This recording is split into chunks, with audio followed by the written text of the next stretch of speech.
1969 সাল বঙ্গবন্ধু শেখ মুজিবুর রহমানের বিরুদ্ধে আনা আগরতলা ষড়যন্ত্র মামলার বিরুদ্ধে বাংলার জনতা দুর্বার আন্দোলন গড়ে তুলেছিল। উত্তাল বিক্ষোভের মধ্যে 20 জানুয়ারি পাকিস্তানি পুলিশের গুলিতে শহীদ হন ছাত্র ইউনিয়ন নেতা আমানুল্লাহ মোহাম্মদ আসাদুজ্জামান, যিনি শহীদ আসাদ নামেই পরিচিত। এরপর 69-এর ফেব্রুয়ারি মাসের 15 তারিখ ঢাকা সেনানিবাসে হত্যা করা হয় সার্জেন্ট জহুরুল হককে। আসাদ ও জহুরুল হত্যায় দেশের মানুষের মধ্যে আন্দোলনের আগুন দাবানলের মতো ছড়িয়ে পড়ে। তারই প্রতিবাদে 18 ফেব্রুয়ারি রাজশাহী বিশ্ববিদ্যালয়ের সহস্র ছাত্রছাত্রী 144 ধারা ভঙ্গ করে মিছিল নিয়ে ক্যাম্পাস থেকে শহরে যাওয়ার চেষ্টা করে।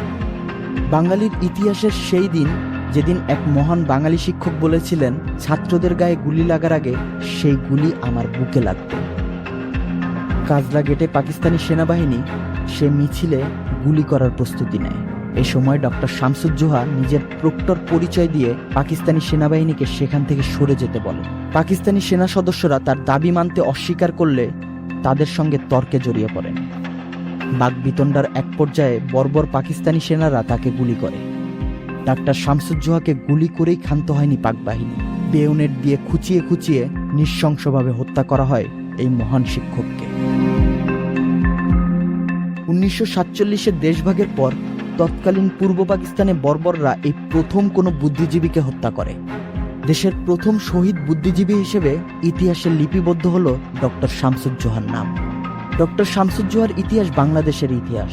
বিশ্বের বিভিন্ন দেশের নামি দামি বিশ্ববিদ্যালয় থেকে প্রস্তাব পাওয়ার পরও মফস্বলের রাজশাহী বিশ্ববিদ্যালয়ে শিক্ষকতা করেছিলেন ডক্টর জোহা।